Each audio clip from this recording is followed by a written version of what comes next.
पाटील आज अखेर एक म्हणजे जवळपास 20 तारखेला मतदान निश्चित झालेलं आहे. आचारसंहिता लागू झाली. मतमोजणी 23 तारखेला आहे. ज्या आशेवर तुम्ही होता ती आशा संपली आहे का? हो, आता 100% संपली नाही, संपवली. शेवटी गोरगरीब मराठ्यांना आशा होती की सरकार आणि देवेंद्र फडणवीस जाणून बुजून असं करणार नाहीये. शेवटी मराठ्यांची दखल घेण्याऐवजी बेदखल करण्याचं काम देवेंद्र फडणवीसनी केलं. देवेंद्र फडणवीसनी मराठ्यांचे पोरांचं आयुष्य बेचिराग करायचं काम केलंय. आमचे आयुष्य पूर्ण उद्ध्वस्त झाले पाहिजेत यासाठी पुरेपूर प्रयत्न सरकारच्या वतीनं झालाय. ज्या मराठ्यांनी त्यांना सत्तेवर बसवलं त्याच मराठ्यांना बेचिराग कसं करता येईल यासाठी सगळा सत्तेचा वापर देवेंद्र फडणवीसने मराठ्यांच्या विरोधात केलाय. कारण जी आशा गोरगरीब मराठ्यांना होती, जे कष्टकरी कर्मचारी, कामगार, शेतमजूर या सगळ्या बांधवांना जी अपेक्षा होती की सरकार आपल्या लेकराला आरक्षण 100% देईल, मराठ्यांच्या लेकराचे मुर्दे पाडून पापाचा वाटेकरी कधीच हे सरकार होणार नाही, ही जी आशा होती ती मात्र सरकारनं स्वतःहून आमची आशा संपवली. शेवटी या सामाजिक चळवळीत काम करत असताना, या क्षेत्रात काम करत असताना शेवटी वैचारिक मतभेद असतेत आणि ते असायला सुद्धा पाहिजेत. ते होते त्या लेवलवरती सगळ्या पद्धतीनं चळवळी सुरू होत्या. परंतु हे आंदोलन आणि हा मराठा समाज काही केल्या एकत्र ठेवायचा नाही. या समाजाला आरक्षण मिळू द्यायचं नाही. जर या समाजाचे पोरं मोठे झाले तर आपलं काय होईल? हा समाज, मराठी समाज कधीच इतका बलाढ्य असल्यामुळे याला कधीच मोठं होऊ द्यायचं नाही. या मराठ्यांचे पोरं आरक्षणापासून वंचित राहिले पाहिजेत, नोकऱ्यांपासून, शिक्षणापासून, आणि या मराठ्यांचे पोरं भिकारी झाले पाहिजेत. हे वचन जे देवेंद्र फडणवीसने उचललं होतं, सत्ता मात्र मराठ्यांनी दिली आणि सत्तेचा गैरवापर करून पूर्ण मराठ्यांच्या विरोधात देवेंद्र फडणवीसने काम केलं आणि मराठ्यांचे पोरं भिकारी झाले पाहिजेत या तत्वानं, द्वेषानं आणि आकाशानं देवेंद्र फडणवीस मराठ्यांशी वागले आणि त्या पद्धतीनं त्यांनी त्यांची चाल यशस्वी केली. आता जरी ते निर्णय घ्यायचे त्यांच्या हातात होते, सत्ता त्यांच्या हातात होती, म्हणून त्यांनी मराठ्यांच्या आरक्षणाचा निर्णय घेतला नाही. उलट मराठ्यांना डवचण्यासाठी त्यांच्या शब्दावर मराठ्यांच्या पाय दिला.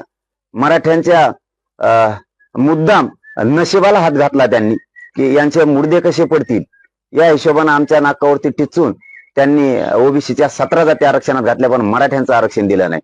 ही त्याच दिवशी मराठ्यांना खुन्नस कळाली होती की हा माणूस आरक्षण देणार नाहीये. कारण आम्ही एवढे गाफील नाहीयेत, आम्हाला हे कळत होतं. परंतु क्षत्रियाचा धर्म असतो की शेवटच्या क्षणापर्यंत विश्वास ठेवा, शेवटच्या घटकापर्यंत विश्वास ठेवा, काहीही होऊ शकतं. कारण लढताना सुद्धा शेवटच्या थेंबापर्यंत लढायचं, या भूमिकेतून आम्ही विश्वास ठेवला होता. परंतु त्या माणसानं शेवटी त्यांचा जे बरबटलेले विचार होते त्यांच्या पोटात, शेवटी ते त्यांनी बाहेर आणलेच.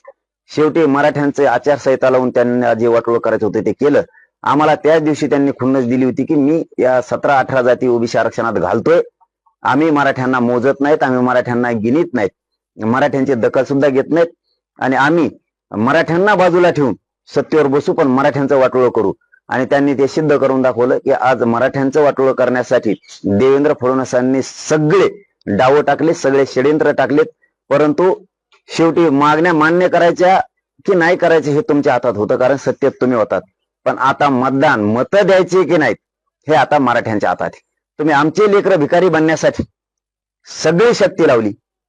आमचे लेकरं खुर्च्यावर बसले नाही पाहिजेत, मराठ्यांचे अधिकारी नाही झाले पाहिजेत, यासाठी पूर्ण सत्तेचा तुम्ही गैरवापर केला. पण आता तुम्हाला खुर्च्यावर बसू द्यायचं की नाही माझ्या मराठ्याच्या हातात आहे. तुमचा सुपडा साफ केल्याशिवाय मी शांत बसत नाही आणि समाज सुद्धा आता बसत नाही.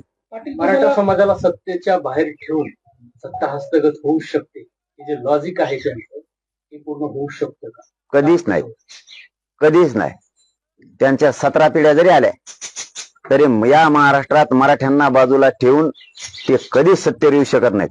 कारण इथं प्रश्न नुसता मराठ्यांचा नाहीये, इथं प्रश्न मुस्लिमांचा आहे, इथं प्रश्न गोरगरीब दलितांचा आहे आणि सगळ्यात विशेष महत्वाचं म्हणजे इथं शेतकऱ्यांचा प्रश्न आहे. इथं 18 पगड जातीचे लोक आहेत, गोरगरीब ओबीसींचा, इथं धनगरांचा प्रश्न आहे, इथं सगळ्या जातीचा प्रश्न आहे. इथं मराठ्यांना डावलून सत्तेत जाऊ शकत नाहीत. आणि मराठ्यांनाही आता आपण 14 महिने ताकद दाखवली. माझे हात जोडून सगळे आता मराठ्यांना विनंती, आता आपल्या समाजाला बळ आणि शक्ती द्यायचं काम करा. आता तुम्ही जी सभेला जाऊन एकजूट दाखवली, करोडोच्या संख्येने एकत्र आलात, आता मतदानात ताकद दाखवा. 100% यावेळेस मराठ्यांचं मतदान झालं पाहिजे. माता मावल्यांसह विद्यार्थी, म्हातारे माणसं, सगळे गावातले आपले सगळे पुरुष मंडळी, एकही मराठ्यांचं मतदान यावेळेस घरी राहता कामा नये. जशी 14 महिने स्वतःच्या लेकरासाठी तुम्ही शक्ती दाखवली ना, यावेळेस तसं 100% मतदान 100% मतदान मराठ्यांनी करायचं. एकही मतदान यावेळेस वायाला जाता कामा नये. लक्षात असू द्या. मराठा बांधवांना सांगतो, शेवटी अस्तित्वाची लढाई तुमच्या पोराची, तुमच्या पोरीची, तुमच्या समाजाची. हा समाज कधीच हरू देऊ नका. आता धुरा तुमच्या खांद्यावर आहे. आतापर्यंत सरकारच्या खांद्यावर धुरा होती या राज्यातल्या जनतेची. त्यांनी जातीवाद करून, भेदाभेद करून त्यांची जबाबदारी त्यांनी दूषित करून टाकली, अशी पार पाडली. आता मात्र मायबाप मराठ्यांनो, धुरा तुमच्या खांद्यावर आहे. कारण मत तुमच्या जवळ आहेत, त्यांच्या जवळ नाहीत. हे मत तुमच्या जवळ आहेत. हे मताची योग्य टायमिंग साधा आणि स्वतःचे मुलं आणि मुली, आपल्या समाजाचे लेकरं मोठे कसे होतील यासाठी पूर्ण वापर करा. कारण असं म्हणायचं काम नाही आता की त्यांनी दिलं नाही. मत हे आपल्या हातात आहे, मतदान हे आपल्या हातात आहे. त्यांनी पक्क ठरवलं मराठ्यांचे पोरं भिकारी करायचे, यांना मोठं होऊ द्यायचं नाही. आता आपण पक्क ठरवायचं, यांची पुरी जिरवायची. आता जशी तुम्ही आतापर्यंत 14 महिने ताकद दाखवली, मी सुद्धा तुमचं योगदान वायाला जाऊ दिलं नाही. मी इमानदारीनं तुमचा मुलगा म्हणून सातत्यानं आंदोलनात उभा आहे, सातत्यानं. आता ही माग जशी ताकद दाखवली तुम्ही लोकसभेला, आता मात्र विधानसभेला त्यापेक्षा दुप्पट ताकद दाखवा. या वेळेस एकही मराठ्यांचं मतदान वायाला जाता कामा नये. हे बघा, शेवटचं सांगतो मराठा बांधवाला, आता अशी वेळ आली एकदम प्रतिष्ठेची. आता अशी वेळ आली की त्यांना आपल्याला संपवायचं. आपल्या पोरांचे मुडदे पडले पाहिजेत, आपल्या पोरीचं, आपल्या पोराचा मुर्दा पडला पाहिजे. या राज्यात एक सुद्धा मायबाप असा नाही, एक सुद्धा, एक घरात माय अशी नाही की तिला वाटत नाही माझी मुलगी किंवा माझा मुलगा मोठा होऊ नये. एक माय नाही घरात. घरात एक बाप असा नाही की त्याला वाटत नाही माझं पोरग किंवा माझी पोरगी मोठी होऊ नये. एक नाही.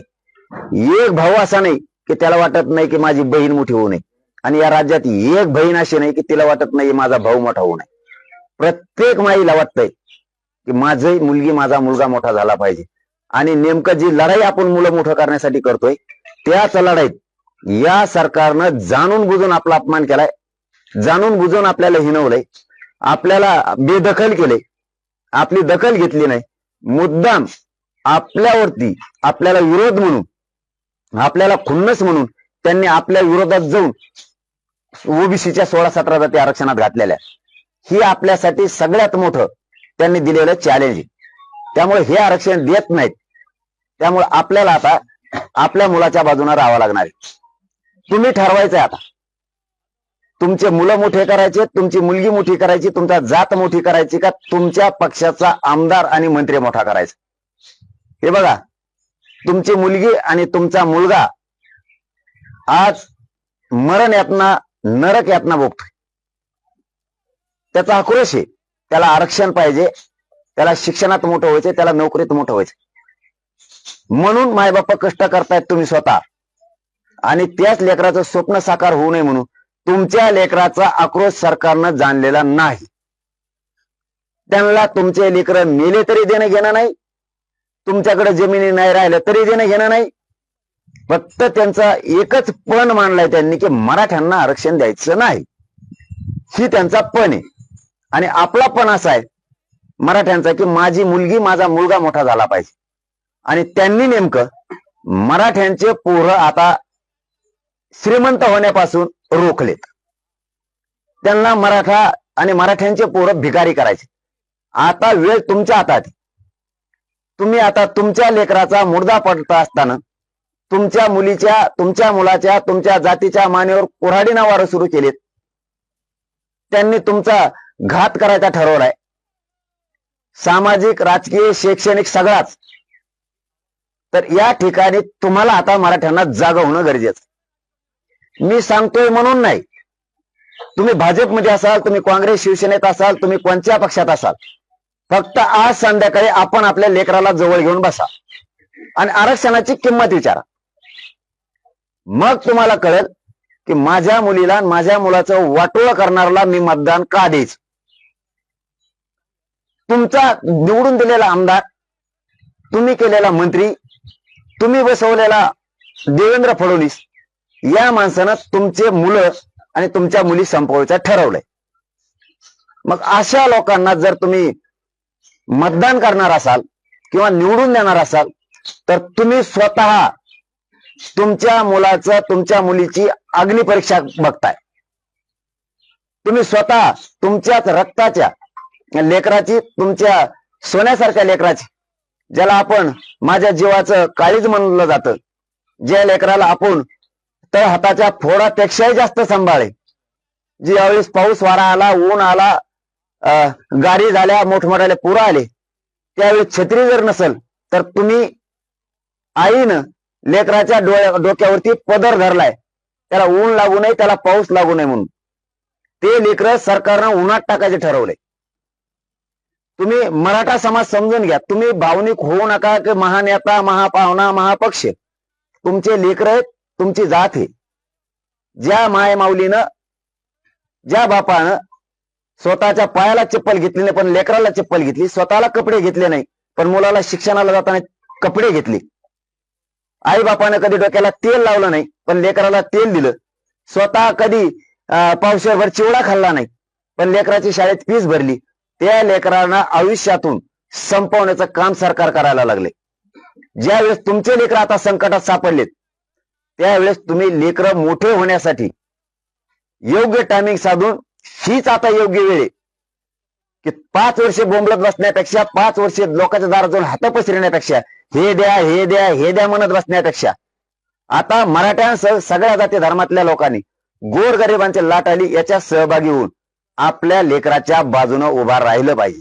हे बघा, मी पुन्हा शेवटचं सांगतो, अशी लाट पुन्हा येणार नाही आणि एवढं मोठं संकट मराठ्यावर आले, हीच वेळेत परतून लावायची. या वेळेस जर तुम्ही मतदान रूपी ताकद जर दाखविली नाही तर तुमच्या लेकराला या जगात कोणीही वाली असणार नाही. या महासंकटातून तुमचे जात आणि तुमचे पोरं जर तुम्हाला बाहेर काढायचे असले तर तुम्हाला मात्र आता मनात आणि मतात दोन्हीतही परिवर्तन करावं लागणार आहे. तुम्ही जर परिवर्तन केलं नाही, तुम्ही जर वेळ विसरलात आणि योग्य वेळी मुलाच्या बाजूनं, मुलाच्या भविष्याच्या बाजूनं, जातीच्या बाजूनं उभा न राहता तुम्ही जर पक्षाच्या बाजून राहिलात, नेत्याच्या बाजून राहिलात तर रडायला माणूस शिल्लक राहणार नाही. एवढी भयंकर वाईट वेळ ही आपल्या समाजावरती, समाजाच्या पोरावरती आणतात. तुम्ही भानावरती या.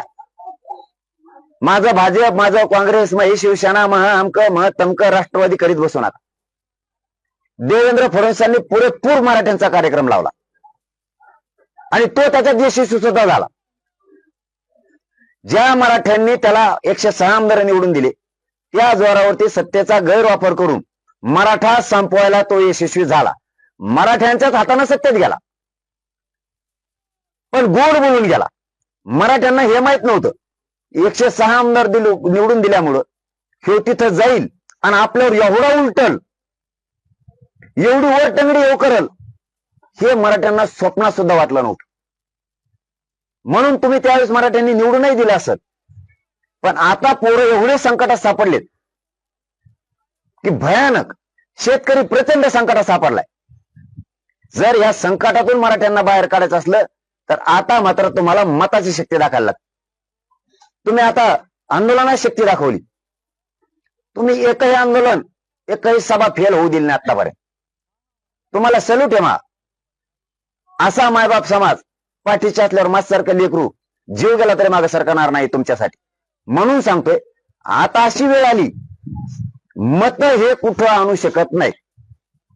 राज्याच्या बाहेरून हे मत नाही आणू शकत. आणि मत देणं आपल्या हातात. ते फक्त विकायचं नाही. लेकराची शान, जातीची शान आणि शक्ती आणि बळ वाढवायसाठी ते मत अशा टायमिंगला योग्य ठिकाणी द्यायचं. जर तुमच्यावर दबाव आला ते झुगारून लावा. तुमच्यावर जर वाईट वेळ आणली त्यांनी, शांत राहा, संयमी डोकं ठेवा. पण ज्या दिवशी मतदानाच्या खोलीत घुसाल ना, त्या दिवशी डोळ्यासमोर एकच आरसा ठेवा, माझा मुलगा, माझी मुलगी, हिच्यावरती किती भयान संकट उभा राहिले. मी जर वेगळ्या दिशेनं मतदान केलं तर माझं लेकरू आयुष्यातून संपलं. हे मात्र त्या मतदान केंद्रात गेल्याच्या नंतर आठवणीत असू द्या. वेळोवेळी मी सगळं सांगल असं नाही. तुम्ही आजच खूनगाठ मनात बांधा. आता मत मात्र समाज सांगल तिथंच करायचं. उद्या समाज काहीही सांगल त्याच ठिकाणी आपलं मत गेलं पाहिजे. पण असे मायबाप होऊ नका की लेकरांना वाटन माझ्याच मायबापानं माझीच सत्व परीक्षा बघितली, माझीच आग्न परीक्षा बघितली. एकाही लेकराला, एकाही मुलीला, एकाही मुलाला असं वाटू देऊ नका की माझ्याच बापानं, माझ्याच आईनं, माझ्याच भावानं आमची अग्नी परीक्षा बघितली. आमच्या बाजूनं मतदान करायचं, आमच्या भविष्याच्या बाजूनं करायचं, आम्हाला जिथं खुर्ची मिळणार आहे तिथं करायचं. आम्ही मोठे होण्यासाठी मतदान करायला पाहिजे. आम्ही अधिकारी बनून खुर्चीवर बसावं या बाजूनं मतदान करायचं. या भूमिकेत मायबापांना राहा. कधी तुमच्या लेकराला असं वाटलं नाही पाहिजे आम्ही खुर्चीवर बसायला ज्याने विरोध केला त्यालाच खुर्चीवर बसवायसाठी माझ्या मायबापाने त्यांना मतदान केलंय. म्हणजे ज्यांनी तुमचे पोरं संपवलेत खुर्चीवर बसू नये म्हणून, तर असा या राज्यात एक बी मराठा नाहीये की तो आपल्या पोराचं वाटोळं करणाऱ्याला पुन्हा खुर्चीवर बसवी. जातवान मराठा तरी किमान आपल्या पोरांचं वाटोळं करणाऱ्याला आता खुर्चीवर बसून देणार नाही. स्वतःच्या मुलाच्या बाजूने राहा. एवढ्या वेळेस आता मतातून ताकद दाखवा. पण 100% बाहेर गेलेले सगळ्यांनी आपण आपल्या ठिकाणी यायचं. 2 दिवस आधी सगळं बंद. सगळ्यांनी आपण आपल्या ड्युट्या, म्हणजे नोकरीला शिक्षक असतील, कोणाच्या संस्थेवर असाल तुम्ही, यावेळेस गेम फिरवायचा म्हणजे फिरवायचा. तुम्ही अधिकारी असाल, तुम्ही पोलीस असाल, तुम्ही महसूल असाल, तुम्ही मिलिटरीत असाल, तुम्ही कर्मचारी असाल, तुम्ही हॉस्पिटलला असाल, कुठं एखाद्या सरकारी दवाखान्यात असाल, तुम्ही एसटी कर्मचारी असाल, तुम्ही रिक्षाचे ड्रायव्हर असाल, तुम्ही ट्रकचे असाल, तुम्ही टेम्पोचे असाल, तुम्ही जीप चालवित असाल, तुम्ही टपऱ्या चालवित असाल, तुम्ही किराणा दुकान चालवित असाल, तुम्ही हॉटेलमध्ये असाल, तुम्ही मोठे व्यावसायिक असाल, तुम्ही प्रकल्प असाल, तुमच्याकडे एखाद्या मोठ्या कंपन्या असतील, उद्योगपती असाल, तुम्ही बिल्डर असाल, तुम्ही कोणीही असाल, विना अनुदानित शिक्षक असतील, तुम्ही एसटी कर्मचारी असतील, तो कोणताही मराठा असू द्या, तो हमाली करणारा असू द्या, किंवा तो झाडून घेणारा असू द्या, किंवा तो माथाडी कामगार असू द्या, या राज्यातला कानाकोपऱ्यातला श्रीमंतापासून गरीब मराठ्यांनी सगळ्यांनी यावेळेस मताला मुखायचं नाही.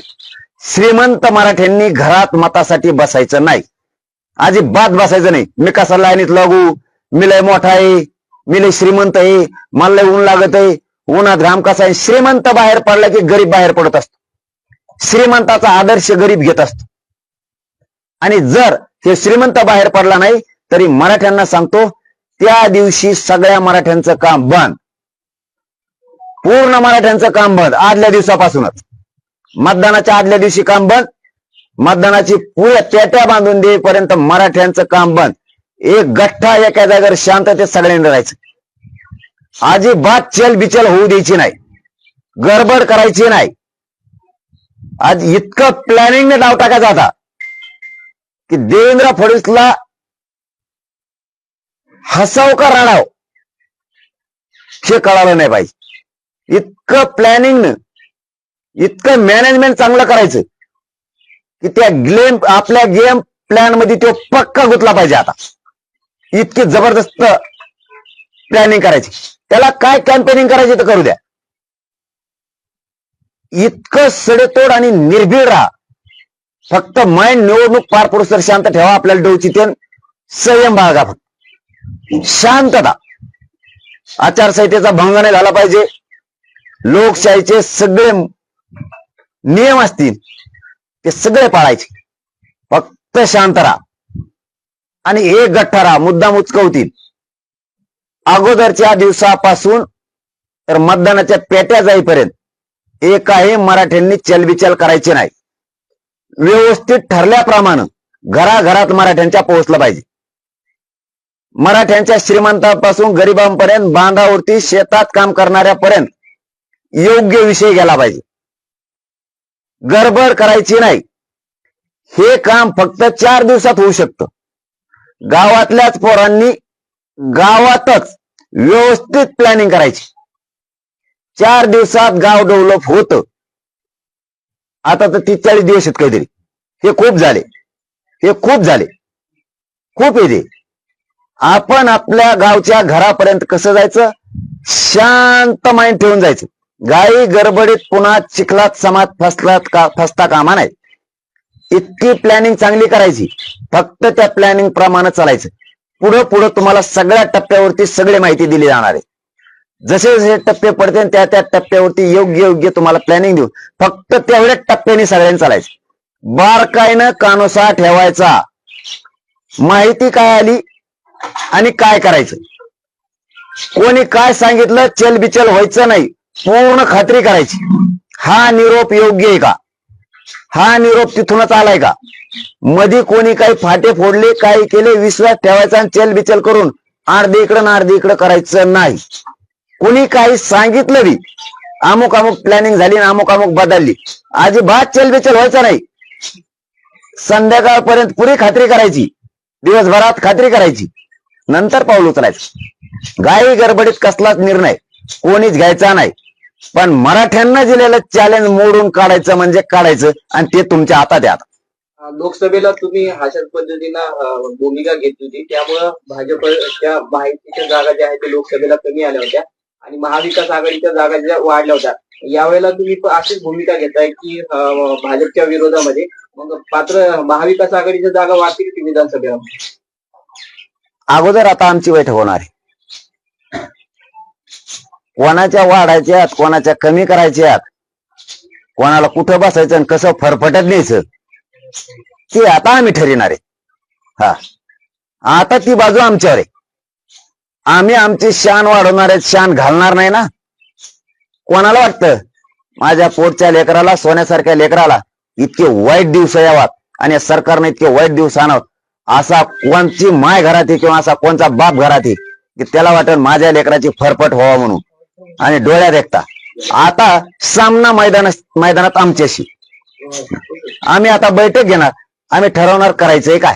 पाटील, मुख्यमंत्र्यांना पण छत्रपती शिवाजी महाराजांची शपथ घेतली होती. मराठ्यांचा पूर्ण शब्द पाळणार असं आश्वासन त्यांनी दिलं होतं. आता मैदानात आम्ही येत ना. आता काय केलंय आणि काय नाही करायचं, आता आरक्षणाचा विषय संपला. ते विषय डोक्यातच नाही आता आमच्या कोणाच्या. आणि मराठ्यांनी आता ते ठेवायचंच नाही.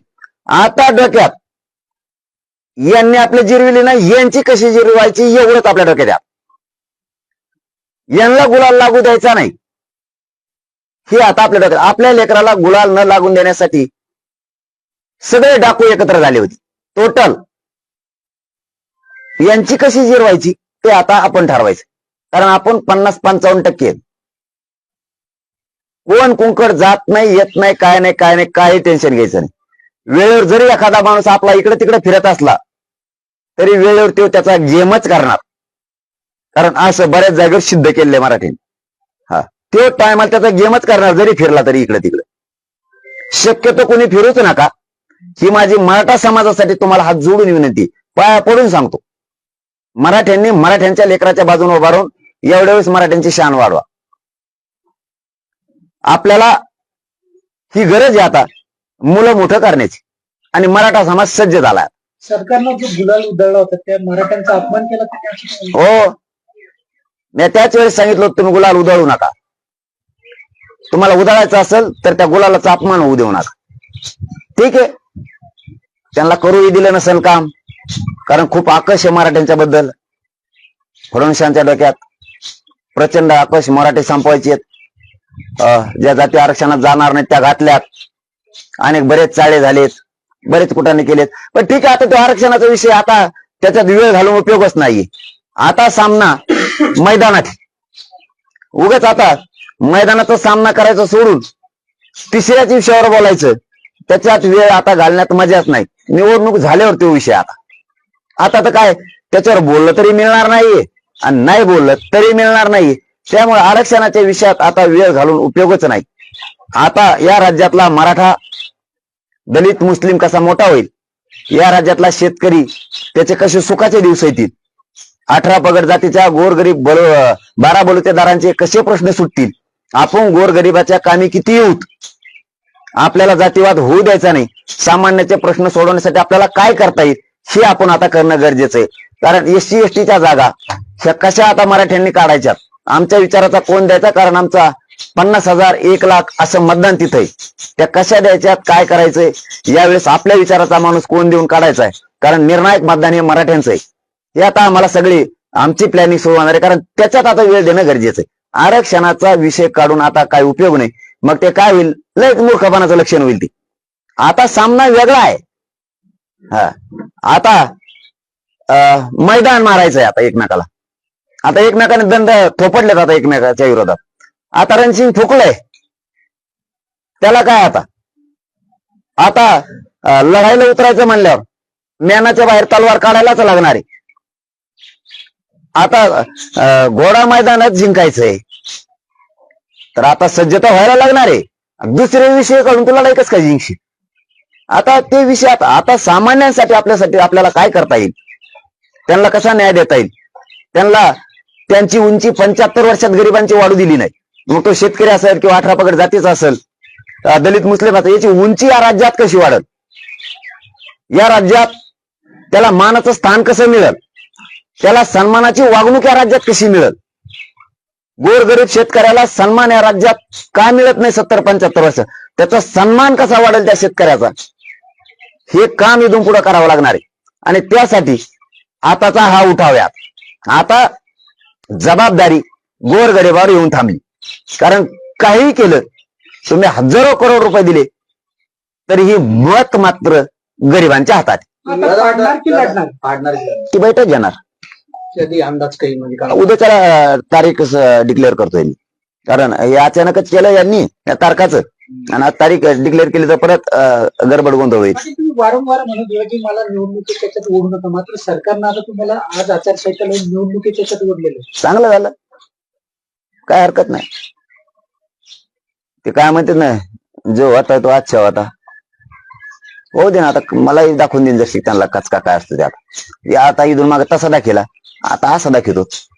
काय असतं शेवटी मग आता कस लावावाच लागतो, त्याला नाविलाज कस लावावा लागतो. फक्त योग्य टायमिंगला समाजाने योग्य वेळेवर निर्णय घ्यावा शेवटच्या 2 दिवसात. हो, कारण तुम्ही काय केलंय 40 दिवसात यापेक्षा अगोदरचा दिवस आणि मतदानाचा दिवस मात्र तुमच्या हातात. तुम्ही कुठे गेलात, कुठे आलात, यापेक्षा मतदानाचा अगोदरचा दिवस आणि मतदानाचा दिवस ह्यो मराठ्यांचा असला पाहिजे. हा, भाजप राज्यामध्ये हरियाणा पॅटर्न वापरणार आहे. पळ तिकडे हरियाणा कुठे इथं असते, ते कुठं तिकडे इकडे काय फेसकोट पाडाय सगळा हरियाणा, तिकडं कुठून आणतो ते मुसंड्यान फसांड्यान. इथं काय मुसंड्यान फसांड्या, इथं मुसंडी मराठ्याचीच असते, लोळवा लुळी मराठ्याची असते, इथं लुळीतच असतो मराठा. लुळले आता पुरे बघ म्हणा माझ्या आता. मराठा समाजाची आरक्षणाची मागणी करताना तुम्ही सरकारकडे मागणी केली, खास करून फडणवीसांनी आरक्षण द्यायला पाहिजे तर अशी मागणी तुमची होती. आता तुम्ही लढाई ही राजकारणाकडे गेली आहे, आता विधानसभेची लढाई आहे. यामध्ये तुम्ही कोणाविरुद्ध लढणार आहात, महायुती, महाविकास आघाडी, तिसऱ्या आघाडीशी तुम्ही सोबत राहणार, स्वतंत्र लढणार? आता ते काय व्हायचं ती समाजाची बैठक घेतल्यावर प्रत्यक्ष सगळ्याशी बसणार. मी समाजाला परिणाम दुष्परिणाम सगळं सांगणार, माझ्या समाजाला लपून ठेवणार नाही, आणि जी एकमुखाने मागणी होईल त्याच्या ठेव पट्ट्या सगळ्यात पुढे राहणार. 13 महिने झाले, तुम्ही 13 महिने झाले आंदोलन चालू आहे, तयारी चालू आहे. तुम्ही उमेदवार पण उभे करू शकता, अशी किती सीटची तयारी आहे सध्या तुमची? मी सगळं तुम्हाला बैठकीच्या दिवशी सांगणार, जी आपण बैठक घेणार आहे त्या दिवशी सांगणार. कारण मला समाजाला अगोदर एक मुलगा म्हणून माझी जबाबदारी बनते, समाजाचा मुलगा म्हणून. परिणाम दुष्परिणाम, यश अपयशाच्या मार्गावरती ज्यावेळेस आपण चालायला लागतो त्यावेळेस आपल्याला दोनही गोष्टी ग्राह्य धरून चालायला लागतात. त्याचे होणारे परिणाम, त्याचे होणारे दुष्परिणाम हे समाजाला सांगितलं, आणि तरी पण त्या तयारी जर असेल तर आपण मनाने परिपक्व आहेत त्या गोष्टीबाबत. आपण परिणामाची चिंता करणार नाही त्याचा अर्थ असा होतो. पण सांगणं मात्र गरजेचं आहे. होऊन गेल्यावर मग असं म्हणलं जातं, तुम्ही थोडी कल्पना जर दिली असती तर आपण त्याच्यावर विचार केला असता. त्याच्यामुळे त्या बैठकीत मला सांगायचे घाई गडबड करायची नाही. कोणाला जर वाटत असेल कमी दिवस आहेत बाबा, वेळ पुरणार नाही, आणि मग 13 महिने काय केलं? 13 महिने काय केलं?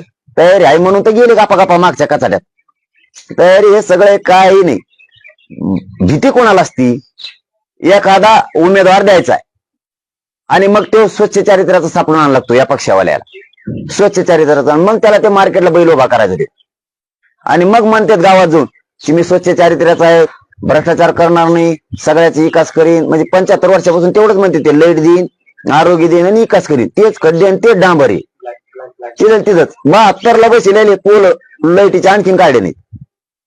45,000 कोटी रुपये वैधानिक विकास महामंडळाचे मराठवाड्याचे आणखीन दिले नाहीत. मला कळत तसं कर्जमुक्ती करू म्हणते ते, आणखीन तेच चालू आहे. तेच बल्ब आहेत पोलवर आणखीन, पण ते चिमणी बसली तरी बल्ब फुटत त्या बल्बावर. म्हणजे असा इतका भयानक विकास यांचा. त्यामुळं काम करताना मला समाजाला आधी काही गोष्टी सांगायला लागतात, परिणाम, त्याचे दुष्परिणाम, आणि त्यातून चर्चा होईल. दादा, तुम्ही मागच्या वेळेला काही लोकांचे डेटा जो आहे तो गोळा केला होता. तो डेटा आता तुम्ही वापरणार आहात, बाहेर काढणार आहात, तर किती लोकांचे डेटा जो आहे तो विधानसभेच्या निवडणुकीसाठी तुमच्याकडे आला होता? नाही, चळवळी तर चालू होणारच ना. डेटा बाहेर काढणार, कागद बाहेर काढणार, सगळे बघणार बी, पाडायचं बघणार, बरेच बघणार आहेत आम्ही म्हणा या बारीने. महाविकास आघाडी आणि तिसरी जी आघाडी आहे ती जर तुमच्याकडे आल्या तर त्यांच्यासोबत तुम्ही लढणार? मी समाजाला विचारतोय, या गाड्या खोगाड्या जाऊन दे तिकडे, हे कदरलेले लोक यांना सगळे पार्क. तुम्हाला मी आता बैठकीची तारीख सांगतो, त्या दिवशी सगळ्या घोषणा होणार, फाईट उतरणार. मी सांगितलं ना मोगा, सांगता राहिलं, आमची तयारी पुरी आहे. काय टेन्शन नाही. भीती कोणाला असती? भीती कोणाला राहती की नवीन उमेदवार, मी स्वच्छ चारित्र्याचा, मला मतदान करा, मग त्याला जावं लागतं मतदान मागायला, मग मतदान तयार होतं. इथं मतदान पहिलं तयारी आहे. फक्त ते म्हणतात मारायचं कुठं सांगा, काय काय म्हणतात गोटा सांगा, गोट्यावर आणतो असं. म्हणजे इथं ऑलरेडी तयारी फेरी काही नाही. हे उमेदवार गडबड करतात, मला मिळतं, तुला मिळतं, तुला मिळतं. जे देईल ना तो समाजाचा.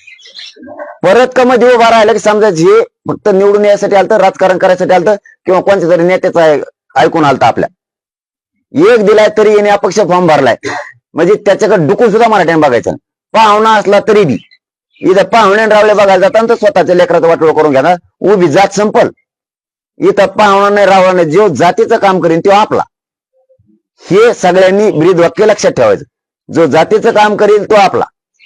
एकदा जर उमेदवार डिक्लेअर झाला, समजा लढायचं असलं तर, बरं का नाही, तुम्ही लगेच सुरू करताना यादी ठरली, लढायचं ठरलं वाटतं, आणखी ठरायचं समजा सांगायला लागलो मी. जर ठरलं तर जे उमेदवार मराठा समाजाला दिला जाणार आहे तो पक्का समजायचा. आणि जे हिंडत होती, आता कुठं गेला तुम्ही तरी, पक्षात गेला तरी एकच द्यावा लागणार आहे, आणि तुम्ही अपक्ष उभा राहिला तरी एकच द्यावा लागणार आहे, कारण कामदार एकच होणार आहे. त्याच्यापेक्षा मोठं मन ठेवायचं सगळ्यांनी. एकदा नाव डिक्लेअर झालं म्हणायचं चला त्याच्या मागे चला, आणा त्याला एवढी बार निवडून 75 वर्ष यांना आणले. एकदा 5 वर्ष याच्या वेळेस होतो, खरंच विकास करतोय का? गोरगरीब मुसलमान, दलिताचे, मराठ्याचे, धनगराचे, 12 बलुतेदारांचे, ओबीसीचे, 18 बगड जातीचे काम करतोय का? मी तर सरळ सांगतो, जर ते ठरलं ना, कागद आला की फटकाच, निकालच लगेच. म्हणून आम्हाला काय तयारी फायरीची गरज नाही, गडबड करायची गरज नाही. एकदा उमेदवार दिला की तो सगळ्यांनी मान्य करायचा आणि कामाला लागायचं, आणि पाडायचं ठरलं तर मग तर काही विषय नाही. मग तर खपाखप समाजानं जर ठरवलं निवडणूक लढवायची तर राज्यामध्ये किती विधानसभेच्या जागेवर तुम्ही निवडणूक लढवायची? नाही, मग तुम्ही तिकडेच नाही लागले मला, परत इकडून वरकडून आणता तिथे काढून उभा करता. ते आता बैठकीच ठरणार. 40 तरी वाजवत पाहिजे, 30-40 तरी. नाही लय मोठी ठरलं तर बरंच. मग ते सोडून दिलं आणि तुम्ही धरलं, तिकडून आणून मला तिथेच आणायला लागले. आपण आता किती करायची जागा? तुम्ही आता थोडं थांबाच. हे ना असा गेम केला माझ्या जातीचा गोड बोलून, भयानक गेम केला. लाज वाटायला लागली आम्हाला आता ह्या सरकारची, लाज. इतकं नाराज समाज झाला ना त्या दिवशी, आईला हातातोंडाला आलेला घास 14 महिने झाले लोक लढत द्याय ना, आणि कुणीच मागत नाही. ते 15 जाती घातल्या, मोर्चा नाही, रस्ता रोको नाही, आंदोलन नाही, कोणाचं टंगडं घासलं नाही, कुणी वरगडून पडलं नाही, कुणी गटरीत पडलं नाही, कुणी पळता पळता रेस लागली होती आरक्षण मागायची त्याच्यात वरगडून पडलं नाही, आणि निषेध नाही, कुठं मोर्चा नाही, सभा नाही, समिती नाही, आयोग नाही, कोणाचा अहवाल नाही, निवेदन सुद्धा नाही बा हे द्या म्हणून. खपाच सगळ्या जाती आता आरक्षण घालून टाकले मोठाले. मराठा घालायचं म्हणले, धक्का लागतो या आम्हाला, आमच्या ताटात नका हो, आम्हालाच कमी आहे, आमचं कमी होईल. याच्या ताटात भरलेलं होतं, कुणाला माहिती याचं ताट, आमच्या ताटात येऊ नका. आता तो कुठे गेला ताट म्हणणारा? येवले का येवले ते कुठे गेले आता?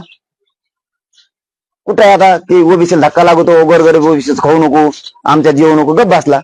आणि ते फडणवीस साहेब महाविकास आघाडीकडून लिहून आणा म्हणे ओबीसीतून आरक्षण पाहिजे असेल तर. फडणवीसने घेतलं काय लिहून? आता महाविकास आघाडी कोण त्या जाती घालताना, म्हणजे त्या दिवशीच मराठा आणि मराठा समाजाच्या मनातून हे सरकार त्याच दिवशी उठलेले. आणि सरकार म्हणजे काय, आमचं काय कोणी लागत आहे काय ते? आणि ते विरोधी काय आमचा कोणी लागतोय काय?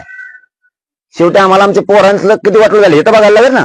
तुम्ही पोराच्या हिताचं बोलणार मराठा समाज, का सरकारच्या हिताचं, का विरोधीच्या हिताचं बोलणार? तुम्ही तुमच्या लेकराच्या हिताचं बोलावं लागेल ना तुम्हाला. आणि तुम्ही जर असं म्हणत असाल, नाही माया पोराचं वाटोळं करणाराच आवडतो आम्हाला, हे आरक्षण नाही दिलं तेच बरं झालं, मग पोरग किंवा मै पोरगी अधिकारी झाली असती, तिला उच्च शिक्षण घेतलं असतं, देवेंद्र फडणवीस आरक्षण नाही दिलं ते चांगलं केलं, मी त्याच्याच आमदाराला आणि त्याच्याच उमेदवाराला मतदान करा, असा एक तरी मायन बाप असू शकतो का मराठ्यांच्या घरात? एक तरी स्वतःच्या लेकराचं वाटोळं झालेलं मुलाचं आणि मुलीचं किंवा माय घरातली बाप कसा बघू शकतो? असा मराठाच असू शकत नाही की तेव्हा म्हणून की देवेंद्र फडणवीसनी माया पोराला आरक्षण नाही दिलं, महापोरग आरक्षण नोकरीला नाही लागलं, हे चांगलं काम केलं, असा एक बी उलट्या काळजाचा बाप किंवा माय असू शकत नाही या राज्यात, एक पण. आणि जर असे असतील की मराठ्यांना आरक्षण दिलं नाही, मराठ्यांचं वाटोळं केलं, तरीही मराठ्यांचा अपमान केला, मराठ्यांच्या नाकावर टिचून आम्ही आरक्षण ओबीसीला दिले, ओबीसी आरक्षणात घातलेत, तरीही मी माझ्या मराठ्यांचं वाटोळं केलं, माझ्याच भाजपनं किंवा माझ्याच देवेंद्र फडणवीसनी, तरी मी मराठ्यांनाच मतदान करणार. याच्यासारखा उलट्या काळजाचा पापी मराठा दुसरा असूच शकत नाही. स्वतःच्या लेकराच्या अग्न परीक्षा घेणारा हा मराठा असूच शकत नाही.